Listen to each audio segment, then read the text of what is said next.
Buenas tardes a todos y bienvenidos al invitado de Radio Francia Internacional.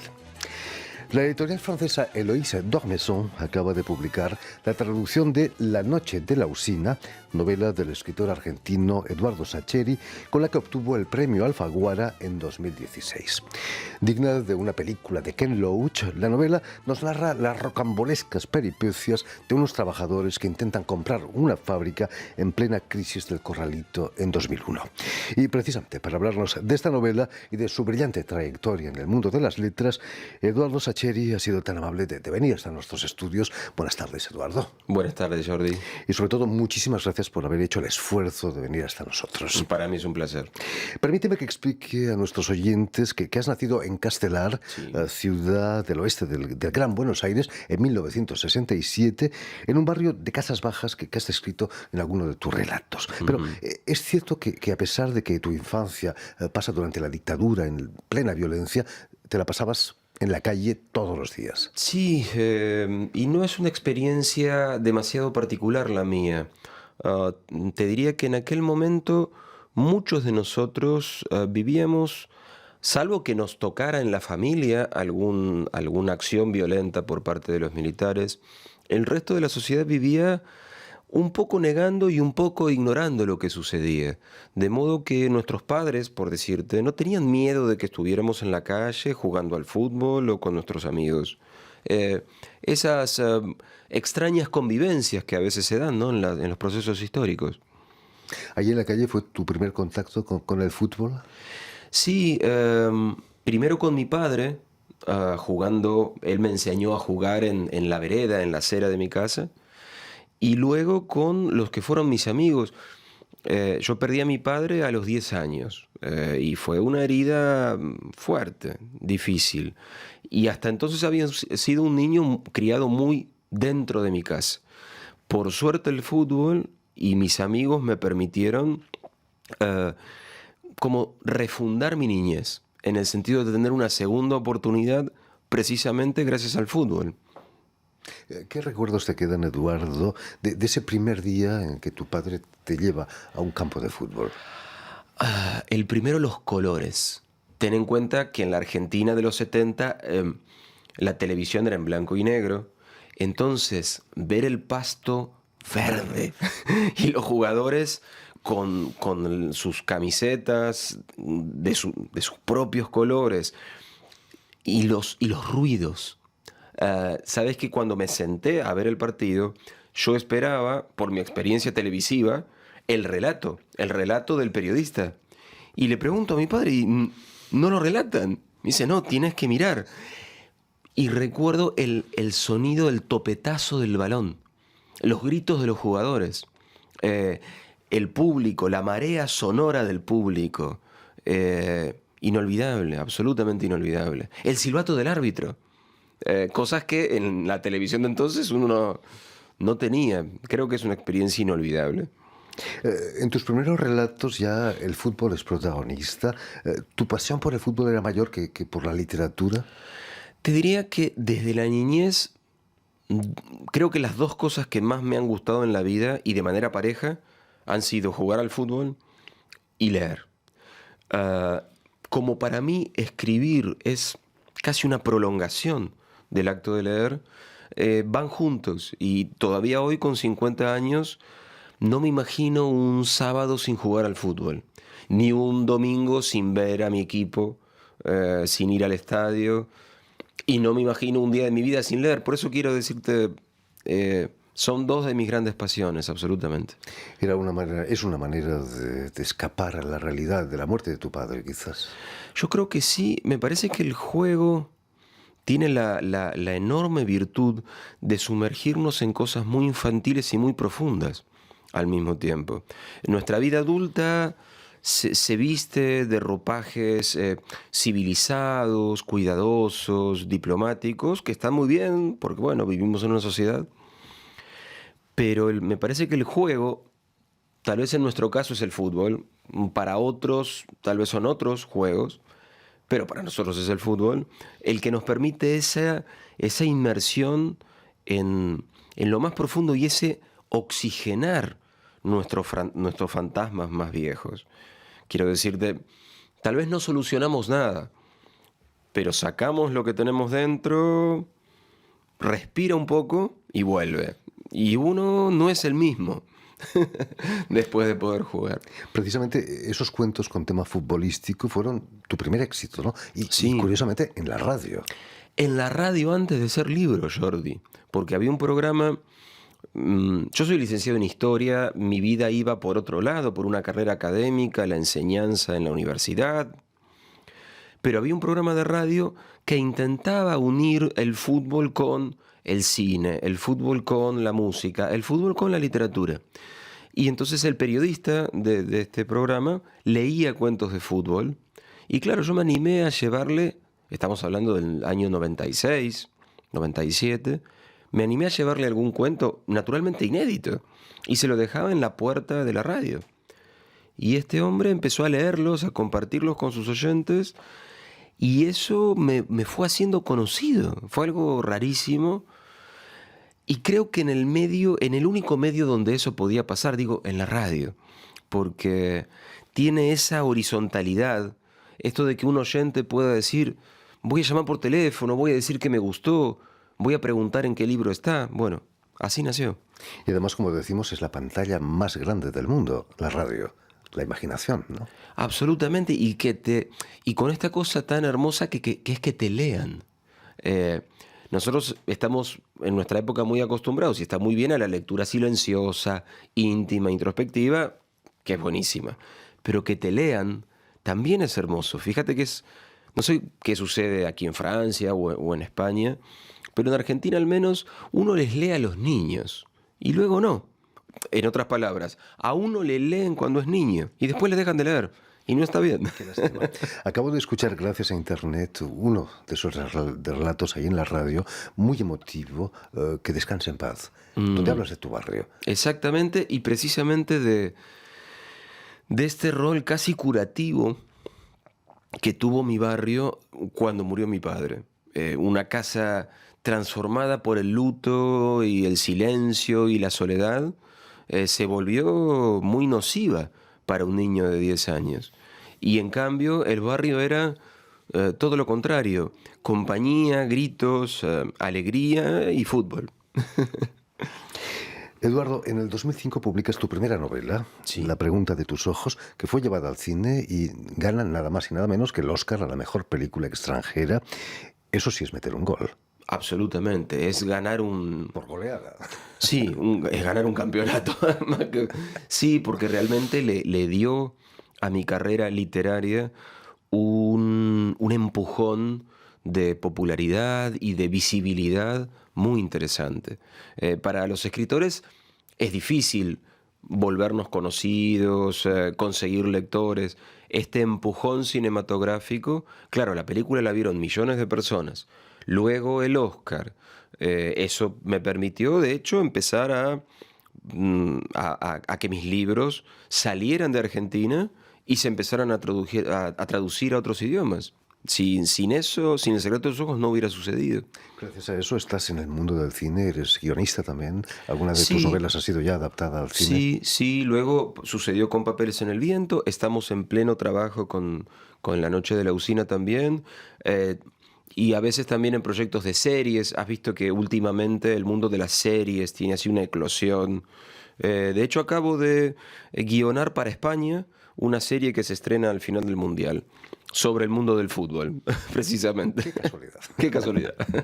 Volviendo a La noche de la usina, que acaba de ser traducida al francés, el corralito del 2001 fue un traumatismo terrible, ¿no?, para Argentina. Enorme, enorme.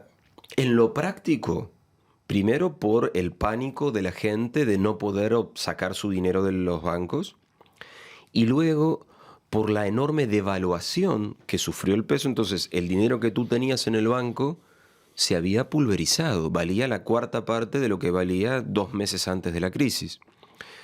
Y desde el punto de vista cultural, también porque en Occidente nosotros tenemos ciertos valores burgueses en el mejor sentido, en el sentido, bueno, el sacrificio, el esfuerzo, el ahorro, la confianza en el futuro.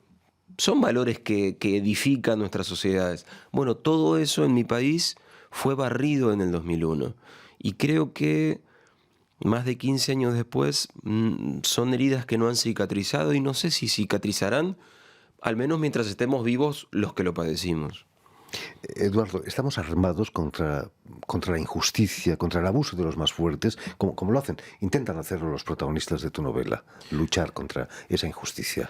Sí, en la novela, este grupo de pueblerinos, porque en el fondo no son más que un pequeño grupo de gente muy común y muy sencilla, que son estafados en medio de esta gran tormenta del corralito, pero se encuentran con que quien los ha estafado tiene el dinero escondido. Tiene casi una cosa de cuento medieval para mí, de fábula o de historia. Esto de la narración oral, de los cuentos de cuando éramos niños. Bueno, el tesoro está escondido. Entonces el dilema moral para este grupo es: ¿tenemos derecho a recuperarlo? ¿Tenemos derecho de robar al ladrón? Y suponiendo que lo tengamos, el problema práctico de este tesoro está custodiado, tiene una alarma. ¿Cómo hacemos nosotros que no somos ladrones para robarlo? Bueno, creo que por ahí va un poco la historia. El cine también juega un papel muy importante en tu novela. Para realizar sus planes, esos trabajadores van al cineclub y toman 50 vídeos de películas de guerra, de espías.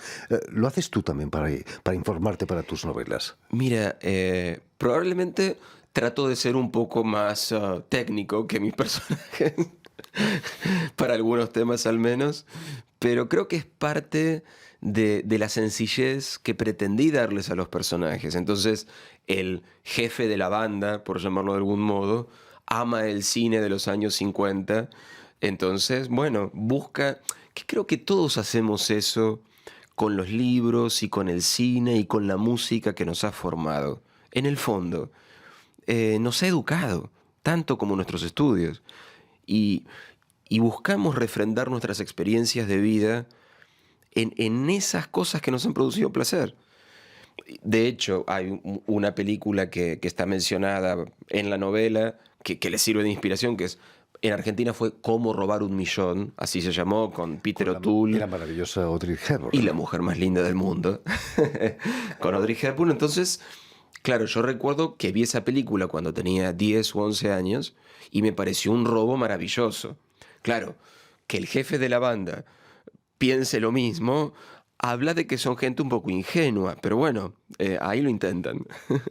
El protagonista del jefe de la banda, como tú le llamas, Perlassi, era una vieja gloria del fútbol, en decadencia, pobrecito. Sí, claro, una vieja gloria de los años 60. Es decir, en aquel momento, hoy en día ser una gloria implica ganar millones de euros, convertirse en un fenómeno global. Pero en aquellos tiempos, ser una vieja gloria era algo más modesto. Quiero decir, tú ganabas un dinero y te volvías a tu pueblo a comprar un comercio, a instalar una pequeña empresa, y eso era todo.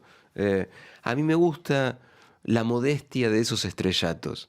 Por eso ese personaje bueno, ha tenido su momento, jugó en Buenos Aires, salió en los diarios y volvió. Y su vida es la de cualquiera. Muy lejos de Maradona o de Messi. Absolutamente, claro. Tu novela tiene un fuerte componente social. ¿No te molesta si te comparamos con Ken Loach, por ejemplo? No, digamos, al contrario, me parece un honor. Tal vez mi formación como licenciado en Historia, aquella vieja carrera académica a la que yo me refería, hace que me guste pensar a mis personajes en su contexto histórico. Que no es lo mismo que escribir una novela histórica, que no es lo mío, pero es mi manera de concebirnos a todos, Jordi. Quiero decir, somos producto también de nuestro momento histórico. Y nuestras amistades, y nuestros deseos, y nuestros valores, y nuestras pesadillas son las de nuestra época. No somos entendibles fuera de nuestro momento. Entonces, de ahí que me guste situarlos. Tu protagonista pierde a su mujer en un accidente. El luto es algo difícil de soportar, ¿no? No se puede borrar un recuerdo. No, supongo, lamento ser tan autorreferencial de nuevo con este asunto de mi padre, pero yo creo que Si el recuerdo es imborrable, creo que la diferencia entre un buen luto y un mal luto es cuando el recuerdo deja de hacernos daño. Creo que es una de las grandes cosas que tenemos que resolver como personas. Pensando no solo en la pérdida de alguien querido, sino en la pérdida de lo que sea que hemos querido. Que puede ser un gran amor, también hay un luto allí. O un amigo, o un trabajo. Creo que cómo cerremos nuestras pérdidas define ni más ni menos que nuestro futuro. Que siempre es terrible nuestro futuro, ¿no? Creo que sí. Yo tengo una visión muy trágica de la vida y por lo tanto el futuro no alberga nada. Bueno, vamos a morir, Jordi. Lamento utilizar tu programa para dar esta verdad. Como dice mi dentista, no vamos en la buena dirección. No. La buena dirección es al revés. En tu novela, hablando de direcciones, hay escenas épicas, muy cinematográficas. Recuerdo la del 2 caballos en plena tormenta y que el copiloto dirige al piloto saliendo por el techo. ¿Has vivido tú una escena como esa? Bueno, yo tuve un 2 caballos como ese. Fue mi primer auto y los limpiaparabrisas solían descomponerse en plena tormenta, que es cuando se descompone un limpiaparabrisas.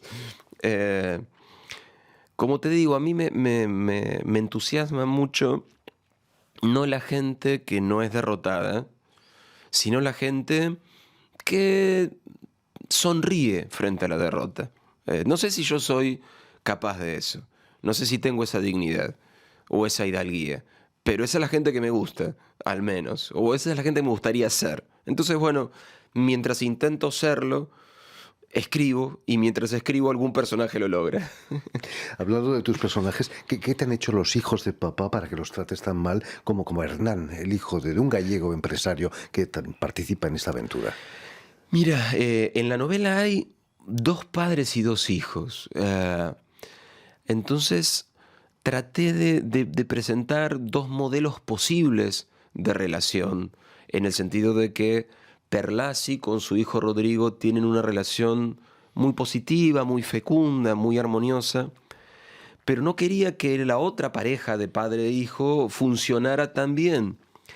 Quería que se quisieran. Cuidado, porque yo creo que Lorgio ama a su hijo y a su manera creo que Hernán ama a su padre.